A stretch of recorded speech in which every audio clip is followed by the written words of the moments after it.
Whoopsie. It is Thursday. My voice note got tapped because I tapped my foot. Anyhow, it is Thursday, January. Let me see if my brain's working. 19th. I believe that's right. Is that right? Oh, damn, January 19th. Oh, it's a big day. It's a big day. I'll tell you why. Because in June 2017, January 19th, I quit nursing, kind of. But that's a story for another day. But right now, let's talk about how no, it is not Heaven on Earth Day, but it is Meditation Day.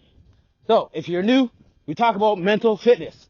What is mental fitness? Mental fitness is 4 concepts that if you implement on a daily, moment-by-moment basis, you will live heaven on earth, because heaven is a state of mind, hell is a state of mind.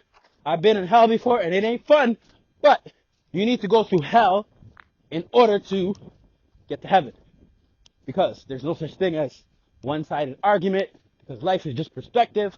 What you deem as negative is actually a positive, because we see in the world some of these people, like the Pfizer president. I watched the video earlier today, him being asked about the effectiveness of the Pfizer vaccine. And he did not want to answer because he knows it's not effective. It is not 100% efficacy. So, there is evil and there is good, but here we're going to focus on mental fitness and how you have to radically accept that there is evil and there is good. You have to utilize the growth mindset to change your situation, to fix what you deem is not good. And then mindfulness is how you live heaven on earth. Mindfulness is about focusing on the present moment. So right now I'm doing a workout and it's a little chilly, but it's not that bad. But I know that eventually this cold will end and I'll be in a warm shower, taking a warm shower. Excuse the background noise, but I'm out here. We doing it. But today, it is Thursday, so we talk about meditation. And we always go back to meditation. Let me tell you all a story about meditation.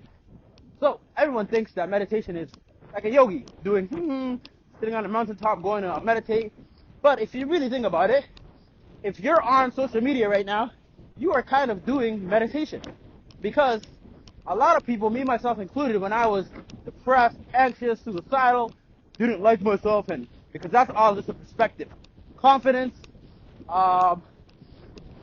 self-esteem, that's all just in the imagination. Fear is in the imagination. So there were so many things I was afraid of, but now looking back, you know how they say hindsight is 20/20? Hindsight's like 50/50. I don't even know if there's eyesight like that. But if you know, we actually only see like 1% or 10% of the actual light spectrums. So I'm looking right now and I see light, but what am I not seeing? So I'm walking by a place where I experienced the coolest thing.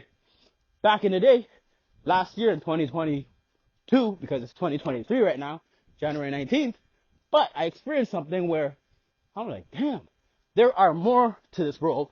I'm walking by the bridge, but there are more to this world. We are electricity.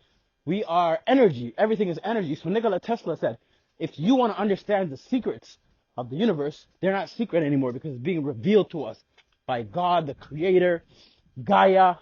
She is revealing it to us. God is a woman. God is a frequency, whatever God is to you. But the secrets are being revealed to us. And Nikola Tesla, who was basically, his ideas, I believe, were hindered, and they put Einstein in there because I think they lied to us about a lot of things. Religion, our superpowers, human beings' abilities. And that's why exercising is super critical. Being mindful and shutting your brain off, because when we shut our brains off, we can actually do a lot more. So back to meditation. So meditation is different for everybody. So people are on social media, they go on there to get in the moment, to get out of the moment that they're in. So when you turn your mind off, you're escaping this reality. So we don't see everything, right? So are we really in a dream state right now? And when we go to sleep, we're actually in the real world, because our imagination is just that. It's a dream state. So we can imagine something and create it. So the shirt that you have on, if you have a shirt, or hopefully you have underwear on, or maybe in your bed naked, if you're listening to this, wherever you are, whatever you have right now in front of you, you have to have thought about that in your imagination in order to have it. So right now I have a sweater on, and I have to have thought about this RTA sweater that I have on in order to have got it, right? I went to Missouri. No, we went to, where was it? It was in Nashville. I picked up the sweater. So everything that you have in your life is a product of your thoughts. So mental fitness, thoughts create mental. The mental is created by thoughts, right? The fitness is the physical product of what you think. So your life is a reflection of your thoughts. So it all starts with mentality. And in terms of meditation, meditation is key because we get so much inputs from everybody. Do this, you should be doing this. When we turn our minds off, we're actually speaking. So your higher consciousness is your authentic voice of God. So that's why meditation is so important, because when you listen to your higher consciousness, because human beings are indubitably, human beings are inherently, that's the word I'm looking for, inherently negative, inherently bad, because we function off our lower instinct. We want to have sex, we want to reproduce. That's all we want. We want to leave this world not being forgotten. And everything that you do is to reproduce, to meet a mate and reproduce, spread the information that you have onto the next generation. And I was talking with my friend Zachary. What up, Zach? Zachary. And he was saying that his kid is so empathic that when he wakes up his younger brother, he starts to like cry and get so mad, because we are passing on our genetic makeup to the next generation when we have babies, right? So they say that, I don't know, don't quote me on this, but I learned somewhere that about 10 generations back, it's all in your DNA. Like all the trauma, all the information from 10 generations back is in your DNA. So if you have a kid right now, that kid is implanted with a lot of different things. And I'm going to plug in Alison Lager. What up, Alison? I always plug in her book because her book is amazing. It's called The Wake Up Call. She's going to be on the podcast hopefully soon, but she's a busy woman out in, she runs Lager Consulting. I'll tag it in this comment. And she also has a podcast so you guys can listen to. I'll tag it as well. But she basically talks about in her book, which I believe we are a product of unconscious programming. So our brain is like a supercomputer, and we have been programmed from generations in the past. Our parents, our friends, our environment is very key. I'm plugging in my book, The Belief Algorithm. Environment is one of the chapters. Our environment, your physical environment, your mental environment is very key. That's why I'm cleaning out everything. Who you hang around with, you become. So that's why her book is so amazing, because it gets you to write out your subconscious programming. You're like reprogramming your mind through doing the activities in her book. My book also has similar things. I haven't actually read it in a while, but it's pretty genius. I was looking through it. It's not genius. It's just regurgitation of things that are like have been around for centuries. It's nothing new. But her book actually gets you to do activities that tap into your subconscious mind. So that's why I recommend her book to everybody. I actually bought her book for like $1.50 Canadian. It's 99 cents USD, but it was $1.50 Canadian, just to support her. And I'm like, oh, I have the Kindle version. I started reading it, did the activities. I'm like, oh, okay. All this stuff is in my subconscious. I'm like, what if I become a millionaire or trillionaire?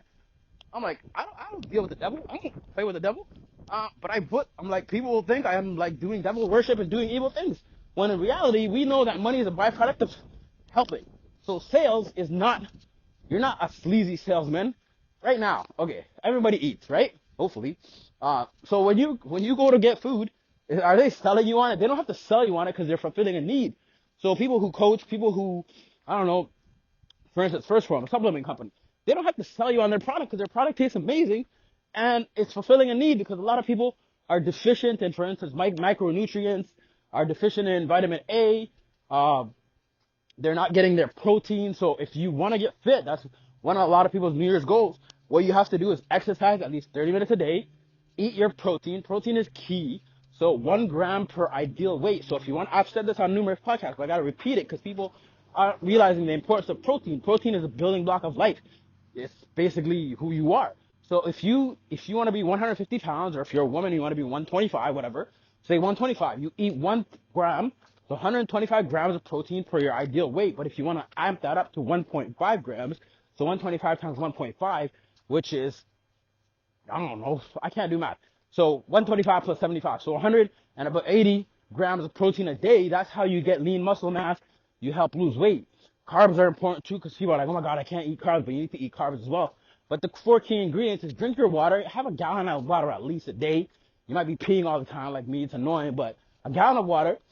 Track your macros and micros. So protein, carbs, fats, and then exercise 30 minutes a day. Drink your water and eat your protein. So those are the 4 key components of like getting fit. Exercise, protein intake, track your macros, because if you can't track it, you don't know if there's any improvements. That's why people track their weight. If you don't know that you lost 5 pounds, then you don't know that you lost 5 pounds. And then just drink your water. Those are the 3 or 4 key components. So get back to meditation. So meditation can be anything. So if you do yoga, if you like to fix things, work on cars, you like to walk, you like to go in nature, you like to play piano, there's so much things that you could do that's meditative that puts you in the moment. Because the cliches of if you're depressed, you're focused on the past. Listen, you can't change the past. That's why radical acceptance is the first step.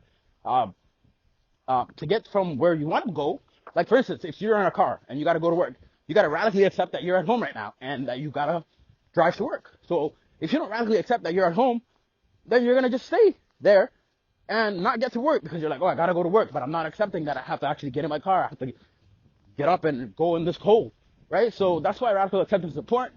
But yeah, today's episode is about the meditation. And in terms of meditation, everybody thinks meditation is super hard, but like I'm meditating right now on my walk, listening to the water. Not sure if you can hear it because I have the things in, but there's water, right? I'm in the moment. I'm not worried about things I got to do today. I'm not worried about the bills that I got to pay, the bills that are overdue. I'm not worried about that because it's going to get done. Like, listen, a lot of people are like super scared. I learned about a woman, unfortunately, in an Uber like a month or so ago. She's a single mom. She killed her kid and her jumped in front of a train because she couldn't pay her bills. But listen, if you can't pay your bills, it's not the end of the world. It's not physically threatening. And that's the issue that right now is going on. People are on social media. They think their perception, like they're worried about people's perception of them, and they think that's going to physically harm them. Listen, if I look stupid, I don't care. I don't care what you think about me. I used to care, but that's people pleasing.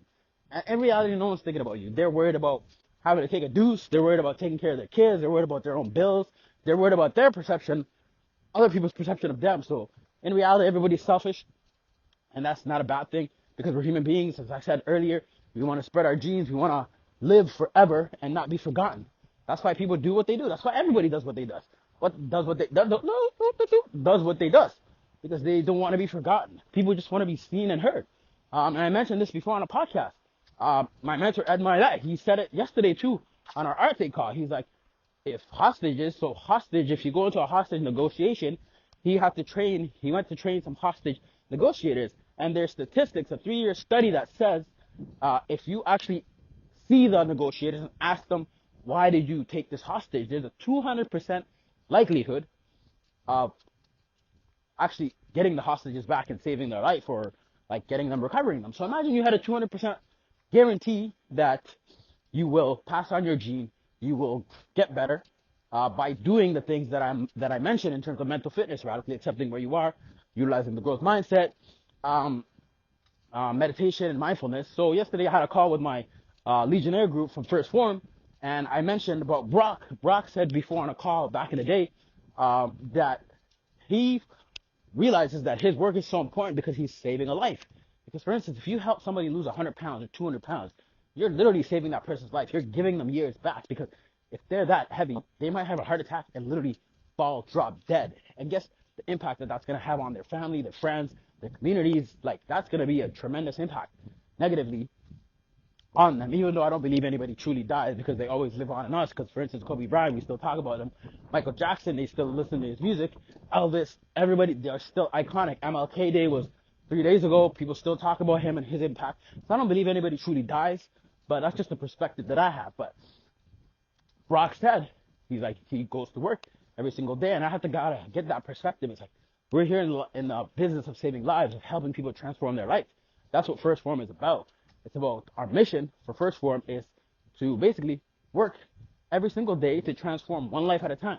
And even right now, I'm limping, but I'm just working on taking one step at a time. That's all you could do.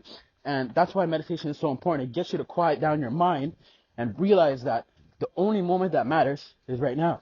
Because if you're living in the past, you're depressed. And if you're focused on anxious of the future, you shouldn't be anxious of the future because you have control right now in this moment. So if you want to, for instance, deal with your bills, you got to make that call. Look at your bank account. A lot of people avoid this stuff, and I avoided it in the past too. But when you look at it and do it, you're like, oh, it's not that hard. It didn't take that long. If you stop getting distracted with social media, that's why I turned my phone off. I turned my notifications off. I'm not being bothered when I'm working or I'm like with somebody. Put my phone off, turn it around, It's hard to do all the time because we're addicted to our phones, unfortunately. We are androids. But yeah, so in terms of first form, so our mission basically is to help real people get real long-term results. And to get long-term results, you have to teach them, educate them. This is what I am doing a podcast every single day to talk about mental fitness. So how can you always choose love? So choose love by not having that cookie, for instance. And if you don't have a cookie, like if you don't eat bad and you just walk every single day for a year, I guarantee you'll get better results. It's about changing your habits. So learn to be in the moment. Learn to focus on what you're focused on. What you focus on, you get. Anyways, I want to just enjoy the rest of this workout, this walk. Today is Thursday, January 19th. I'll tell you the story of January 19th, 2017, when I went to leave nursing, leave children, help partners better together. But yeah, that's for another day. Just remind you to always choose love. Deuces.